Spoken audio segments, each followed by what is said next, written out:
네, 안녕하십니까. 김소영 충남대학교 법학전문대학원 명예교수입니다.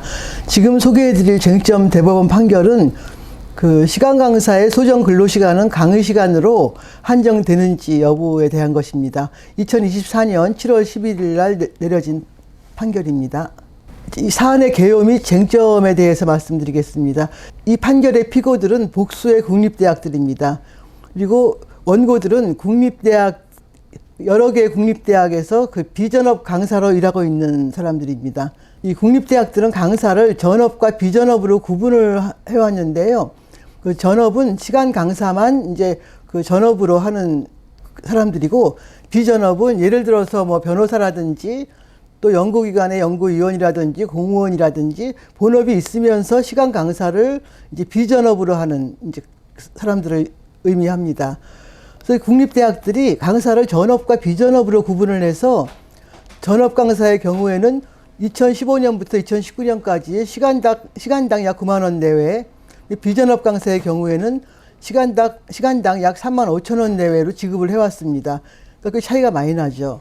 근데 2020년부터는 전업, 비전업 구별 없이 시간당 9만 3천 원에서 10만 원의 범위 내에서 지급해왔습니다. 이 원고들은 이제 비전업 강사들이죠. 뭐 다른 일을 하면서 이제 강사를 이제 하는 이 비전업 강사들은 이 대학 측을 상대로 우리가 임금채권 시효가 3년이니까 최근 3년간 이 전업 시간 강사와 차별하여 지급된 그 강사료의 차액, 연차 휴가 수당, 주휴 수당 등을 청구를 했습니다. 원심은 서울고등법원 이 원심 판결은 대학 측이 이 전업 강사와 비전업 강사의 강의료를 차별 지급한 것은 근로기준법 6조의 균등대우 위반에 해당된다고 보았습니다. 그러나 이 비전업 강사들이 청구한 못 받았던 연차휴가 수당, 주휴수당 등의 지급 청구에 대해서는 시간 강사들이 초단시간 근로자라 하면 이제 1주 15시간 미만 근로자죠. 이 강의를 한 강의 시수만 따지면은 1주 15시간이 안 되죠. 일주에 보통 한 주에 강의를 3시간 내지 6시간, 9시간 정도 하거든요. 그러니까 딱 강의 시수만 따져서 이 시간 강사들이 초단시간 근로자에 해당하기 때문에 연차 휴가 수당이나 주휴수당은 받을 수 없다고 그래서 이 청구를 배척을 했습니다. 이제 여기에서 참고로 근로기준법 18조를 좀 소개를 드리면 줄침 부분만 보겠습니다. 4주 동안, 즉 4주 미만으로 근로하는 경우에는 그 기간을 평균해서 1주의 소정 근로시간이 15시간 미만인 근로자에 대하여는 주휴, 연차 휴가에 관한 규정을 적용하지 아니한다. 그러니까 어떤 근로자가 초단시간 근로자로 분류가 된다면, 규정 지어진다면 주휴 수당도 못 받고 연차 휴가 수당도 지급받지 못하는 거죠. 그러니까 근로기준법 적용에서 배제가 되는 거죠. 이제 고등법원 판결은 원고들의 청구, 연차휴가 수당, 주휴수당 지급 청구를 배척을 했지만, 대법원은 이제 2024년 7월 11일 내려진 대법원 판결을 보겠습니다. 이 대법원은 이 전업 시간 강사와 차별하여 지급된 강의료의 차액 지급에 대해서는 원심과 같은 입장이었습니다. 즉 이것은 근로기준법 6조의 균등대우 위반이다라고 보았는데, 그것은 원심과 같은 입장이었지만 다만 원심 판결 중에 연차 휴가 수당과 주휴 수당 청구 부분은 파기를 했습니다. 고등법원 판결을 파기하고 시간 강사의 소정 근로시간을 위촉 내지 임용계약서에 기재된 강의 시간만으로 확정할 수 있는지 여부, 이 쟁점에 대해서 다시 심리 판단하도록 원심인 고등법원에 환송했습니다. 대법원은 원심이 고등법원이 이 원고들의 이 시간 강사 위촉 계약의 어떤 구체적인 내용, 그다음에 원고들이 수행해야 하는 강의 수반 업무의 구체적인 내용과 그에 소요되는 시간, 딱 강의 시간만을 이 강사들이 투자하는 건 아니죠. 강의 준비 시간, 또 과제물 내주는 시간, 채점하는 시간 등등이 있는 것이죠. 그래서 과연 원고들의 강의 시간과 이 강의 수반 업무 시간을 합한 시간이 1주 15시간 미만인가, 1주 15시간 이상인가를 살펴서 원고들이 초단시간 근로자에 해당하는지 여부를 판단했어야 한다라고 고등법원으로 사건을 다시 돌려보냈죠. 따라서 이 사건의 쟁점은 대학 측이 시간 강사와 그 계약 체결 시에 담당 강의 시간만을 정하고 소정 근로 시간을 명시하지 않은 경우에 계약서에 기재된 강의 시간, 뭐 일주 3시간, 뭐 내지 6시간, 9시간 등을 소정 근로 시간으로 확정할 수 있느냐의 여부입니다. 이제 소정 근로 시간은 근로기준법 제2조 1항 8호에서 이 법정 근로 시간 범위 내에서 당사자 사이에 일하기로 정한 근로 시간을 의미합니다. 그러니까 이 소정 근로 시간을 기초로 해서 뭐 임금이나 각종 수당이 이제 지급되는 것이죠. 또 쟁점을 말씀드렸고 이제 다음 판결 요지 및 이유를 말씀드리겠습니다. 이제 판결 요지. 그러니까 대학의 시간 강사는 학교가 개설한 교과목 강의를 담당하면서 그것만 하는 것이 아니고 그에 수반되는 학사 관리 업무 등을 수행하고 그와 같은 업무 수행의 대가로서 통상 시간당 일정액의 강의 시간 수를 곱한 강사료를 보수로 지급받는다. 이제 아까 처음에 뭐 예전에는 전업 강사의 경우에 9만 원에서 10만 원 시간당, 비전업 강사는 뭐 시간당 3만 5천 원 정도를 받았다고 했죠. 줄침 부분 보시면 대학의 시간 강사가 초단시간 근로자에 해당하는지 여부는 특별한 사정이 없는 한 강의 시간 수가 아니라 강의와 그에 수반되는 업무, 또 그 외에 임용계약 등에서 정한 업무를 수행하는데 통상적으로 필요한 근로시간 수를 기준으로 판단하여야 한다. 대학 강의의 특성상 강의 외 업무에 상당한 시간이 필요하다.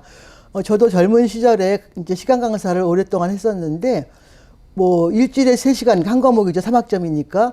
그러면 한 3, 4배는 강의 준비를 해야지 강의를 할 수가 있거든요. 그냥 가서 뭐 기계처럼 그 3시간만 강의할 수 있는 것이 아니죠. 그래서 대학 강의라고 하는 것은 이 강의 외에 상당한 기간이 필요하다. 그래서 강의 시간의 정함이 곧 소정 근로 시간을 정한 것이라고 볼 수 없다.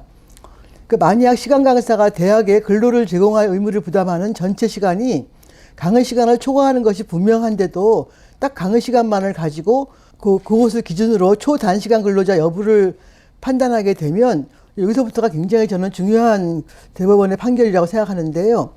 그렇게 한다면, 그러니까 피상적으로 이 초단시간 근로자 여부를 판단한다면 우리가 그 근로자에게 주휴와 연차휴가를 보장하되 근로기준법이 만약에 근로시간이 매우 짧아서 사업장에 대한 전속성이나 기여도가 낮고 또 임시적이고 일시적인 근로를 제공하는 일부 근로자, 일부 초단시간 근로자에 대해서만 예외적으로 주휴와 연차휴가에 관한 규정의 적용을 배제하려는 근로기준법의 취지가 몰각되기 때문이다. 이 규정이 이제 계속 나오게 되겠지만 굉장히 중요한 그 판결문이라고 생각을 합니다. 다음 페이지 보시면 판결 이유. 아까 말씀드린 바와 같이 판결 이유는 이제 원고들의 그 시간 강사 이 원고들의 그 시간 강사들의 위촉 계약서에 뭐 주당 강의 시수가 뭐 6시간, 뭐 9시간 등 기재가 되어 있기는 하지만 그것만으로 주당 강의 시수를 소정 근로 시간으로 정한 것이라고 볼 수 없다. 이제 그리고 그 밖에 원고들과 대학이 강사들과 대학이 또 그렇다고 해서 강의 시수 또는 다른 어떤 시간을 소정 근로 시간으로 정한 것도 아니다. 그런데 그 시간 강사 위촉 계약에 따라 이 강사들이 수행해야 할 업무는 줄침 부분 보시겠습니다. 일단 강의 계획서를 작성하고 또 강의 내용, 즉 강의 준비를 하는 거죠. 또 교재 마련 등의 준비가 요구되었다. 그리고 학생 상담, 지도 등의 학생 관리 업무, 시험 문제 출제, 채점 및 성적 입력 등의 평가 업무, 이제 그 밖에 강의와 관련된 학사 행정 업무도 수행하여야 한다. 그러니까 사실은 전임 교수와 다른 것이 하나도 없습니다. 지위가 다를 뿐이죠.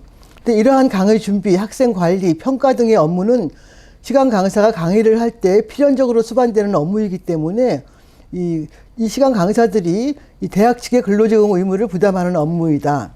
또 대법원은 다음 판결 이유로서 여기 보시면은요, 그 구고등교육법 시행령에서 이 전임 교수의 경우에 그 의무 강의 시간을, 이제 교수 시간을 주 9시간을 원칙으로 정했습니다.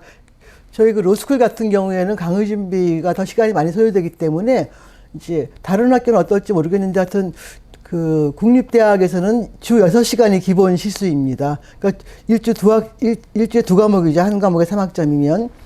근데 그와 같이 그 정한 이유는 강의를 하는데 강의 수반 업무, 강의 3시간 강의하는 가르치는 그것뿐만 아니라 강의에 수반되는 업무, 가장 큰 거 강의 준비겠죠. 이 강의 수반 업무를 수행하는데 일반적으로 상당한 추가 시간이 필요함을 고려한 것이다. 그래서 교육부는 그 대학 시간 강사들의 퇴직금을 이제 국고에서 지원한 적이 있는데요. 강의 시간의 3배에 해당하는 시간을 소정 근로시간으로 보는 전제에서 당시에 그 퇴직금을 산정을 했습니다. 따라서 특별한 사정이 없는 한 강의 시간의 그 3배에 해당하는 시간이 대학의 시간 강사가 강의와 그 수반 업무를 수행하는데 통상적으로 소요되는 시간을 판단하는 일응의 기준이 될 수 있다. 이제 경우에 따라서는 뭐 3배 더 넘게 강의 준비를 한다든지 강의 수반 업무가 요구되는 경우도 있고 또 그렇지 않은 경우도 있겠죠. 평석을 해보겠습니다. 이제 근로자가 초단시간 근로자로 분류될 경우에 그 노동법적 보호, 예컨대 근로기준법의 주휴수당, 연차휴가수당 등이죠.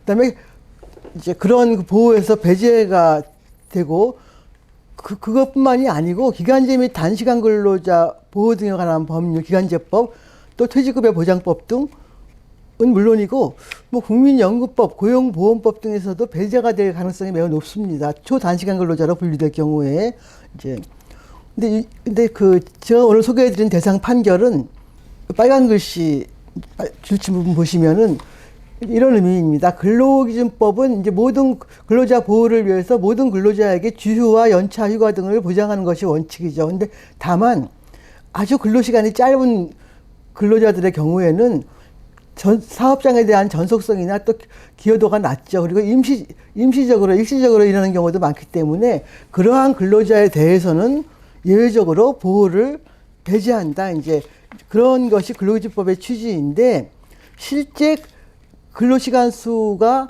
15시간이 넘음에도 불구하고 그냥 표면적으로 표피적으로 15시간으로 판단해서 이 연차휴가나 주휴 등 근로자 보호를 배제한다면 이 근로기준법의 입법 취지가 이제 그 몰각한다 이제라고 판시한 것이죠. 그래서 이 판결은 우리가 소위 대학의 파출부라고 불리우는 이 시간 강사의 소정 근로시간을 강의 시간에 한정해서 산정할 수 없다고 판단한 그것도 그 최초의 판결로서 의의가 있지만 나아가서 우리가 이 초단시간 근로자에 대한 근로기준법 규정이 안고 있는 어떤 근본적 문제의 해결에 대한 시사점을 제공한다고 생각합니다. 다시 말해서 소위 위장 초단시간 근로자, 즉 실제로는 상시적으로 일주 15시간을 초과해서 근로하는 초단시간 근로자, 이러한 위장 초단시간 근로자에 대한 그 보호의 단초를 제공할 수 있는 판결로서 의의가 있다고 생각합니다. 이상으로 소개를 마치겠습니다.